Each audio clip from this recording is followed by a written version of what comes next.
With the Carolina Panthers currently on a 4-game losing streak and Matt Rule looking to bring Sam Darnold back this week to play alongside Cam Newton, I feel that it was time for me to make my return and talk about this full situation.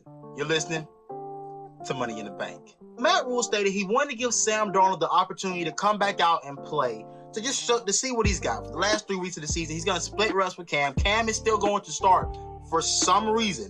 Cam is still starting even though you're going to play Sam Darnold. The Panthers have turned into the biggest joke in the NFL. It was the Jacksonville Jaguars, but they fired their joke. They got rid of the joke. They sent him out the door. Urban Meyer's no longer there. The Detroit Lions at one point were a joke, but they've traditionally been a joke. But they're a team right now that's competing well under Dan Campbell.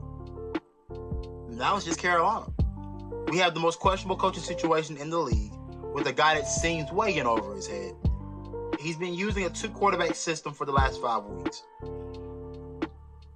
And my initial thoughts when Cam re-signed were that if you were trying to get him to learn the system and trying to get him up to speed, then maybe you play 2 quarterback. Maybe you just keep him in packages in certain situational and keep him in situations that are conducive to him being able to make plays. Short yardage situations would be one of those things. Red zone as well, him being a great red zone threat. And you bring him along slowly, and if you want to go 2 quarterbacks, then let PJ take the majority of the reps. But there's no reason that if you're going to play Cam, and that's the guy you've seen that move forward with, that you take him out and allow PJ to work in. Even though PJ at this point, while he is 2-0 as a starter, I don't know the exact number, but per 10 touches, he's turnover prone.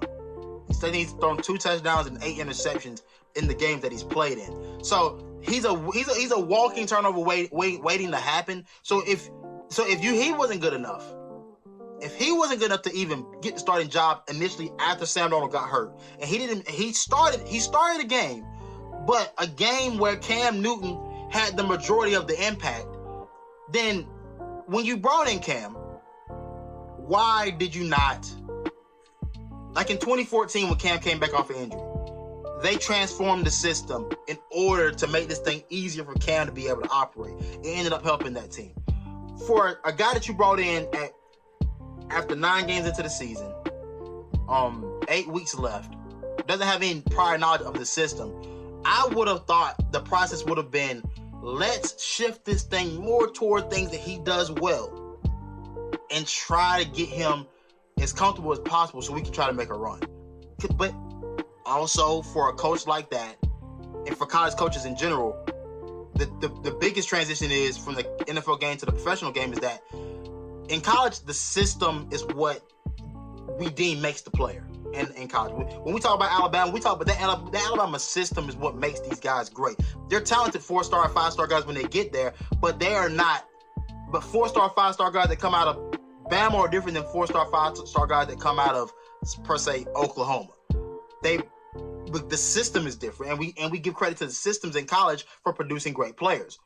In the NFL, we have guys that we deem system guys, but in the NFL, you can't survive for the most part as a coach with only your system being the reason that you're successful. You can have a great system. McVay has a great system. Belichick has a great system, but you ultimately have to have great individual players, and you have to do things to acquiesce to those individual players. And if you don't take the time out to do that, then again, you're not going to see a high level of success. Now I understand Cam Newton is not what he once was. Cam Newton is not the 28 version of him that we saw. He's not the 2017 version that we saw, and he's not the 2015 version that we saw. Of course, we all understand that. But again, he's a guy that is still a prominent run threat, showing you that time and time again. Still has enough wheels to get it done. Has enough arm talent to be able to make plays. I saw it in the Patriots preseason camp. He looked well and comfortable in that system, and the arm looked fine. I think right now, if the plan was never to transform the system to make it comfortable for him, how did you really expect to have a successful run with a guy that had no prior knowledge of what you were doing? But on to the next. The biggest thing here is not Sam Darnold coming back, because I think Matt Rule has tied his football career to Sam Darnold. When he traded for him in the offseason, he essentially hung his hat on Sam Darnold is going to be able to get me to the end of this contract. And you also gave him his 5th-year option, which is for $18 million. So he was all in on Sam Darnold moving forward. So Sam is not the issue here. The issue is that right now we have a current coach that seems to be in over his head, and a current and an ownership that just refuses to admit that we made a mistake. We made a mistake. It's okay. Jacksonville made a mistake. Shad Khan recognized he made a mistake. He got that mistake out of the building. There's nothing wrong with that. And again, smart people recognize they made a mistake and work to rectify it. People with egos that are too big to take a hit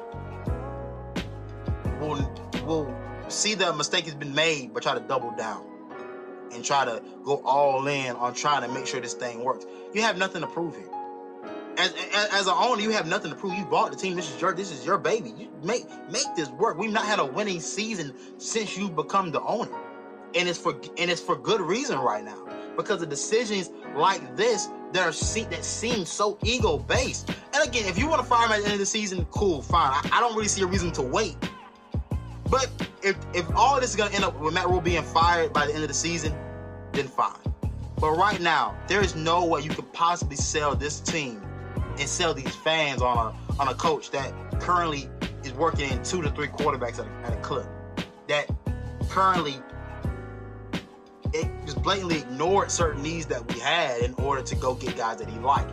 Not playing a rookie left tackle who was drafted as a left tackle because you thought his arms were too short, even though you passed on a guy in Rashawn Slater whose arms are just as short and he's a Pro Bowler. But you drafted a cornerback. And I love J.C. Horn. I don't have anything against J.C. Horn. I think he's going to be a great player. But we knew what the needs were going into this season. I thought we all were in agreement on what we needed. But again, we have a coach right now that seems more caught up in making himself be the guy that's right. And a guy right now that, the next thing I wanted to talk about was that, the issue college guys usually tend to have in this professional game, is that the professional game is predicated on being able to take the talent that you have, do what's necessary to get them to the highest end of their potential that you can get them to. The college game is about your system and having a great system to be able to cultivate these guys into that system, and then therefore the output is great. When the system is great, the output is great. The system matters in the NFL as well, but again, it also matters what you do with individual talent. And what I spoke on earlier about Cam, and what I spoke on earlier about Cam ties into this. The methods in which they're trying to go about cultivating this team are just not working. Whatever concepts they have are not working. They didn't work under Joe Brady. They haven't worked right now with Phil Snow. It's just not working. And I haven't seen a guy that with a bevy of talent on the roster, besides a few positions on the field, this is a very talented roster. I haven't seen a guy use that talent in different ways to try to maximize it. Think about the ways Norv Turner used DJ Moore in his rookie season. And think about how he's being used right now. Nowhere close to being the same. They're more so trying to make him a traditional receiver when we knew DJ Moore wasn't the strongest route runner coming out of college, but what DJ Moore was great at, yards at the contact, yards at the catch. Signs of a guy that would be really using a similar role to Deebo Samuel, who again was a guy in college that was great after the catch. A guy that you just need to get the ball in his hands and watch him operate. Robbie Anderson, who's ever thought of Robbie Anderson as the strongest route runner? But there's a place for people that are on Twitter talking about we gotta go get a guy that can run routes. There's a place for guys that don't run the strongest routes. It's called game planning and scheming these guys open. What happens for a lot of guys. A lot of guys aren't the strongest of route runners. And not only that, DJ Moore is still producing on par with the guys that you deem great route runners. It's really the crux of this whole issue is that we don't have a coaching staff that can truly comprehend how to use the guys that they have. We have a defense that's supposed to be so multi-dimensional and all of these things, but we don't have things that these guys just do well. We took Jeremy Chin away from what he really did well, and his numbers still say that he's having an impact, but his impact can't be made. I'm not gonna lie, he's not the strongest cover guy. His impact is gonna be made 20, 30 yards down the field. His impact is made closer to the box and closer to the line of scrimmage. In the box, closer to the line of scrimmage is where his impact was. We took him out of that. We've taken DJ Moore out of the impact that he had early on in his career. And right now, we look like a team that we have guys that have looked great in years past that we're questioning as fans. Can these guys play? And it's not the case, man. I said it on the last episode of the podcast, and I'll say it again here. Your issue isn't talent. The individual players are not the issue. Your issue is that you have a coaching staff that's not qualified to be at this level. And there's too many guys out there that can give us what we need to be able to be successful. And I think that it's up to David Tepper and ownership to make that call and get one of those guys in here to save the sinking ship of a franchise. But you've been listening to Money in the Bank. I'm your host, Shanti Stewart. I'm happy to be back. I've been gone for a little while because honestly the team has been they've ruined my life of sorts. But I had to try to get I was reclaiming my time. That's all I was doing. But again, I'm back, and again, I hope you guys are checking out the podcast. Follow us on all our individual social media handles, and follow us on Instagram at P1N_network and Twitter. It's your boy Shantice. Peace.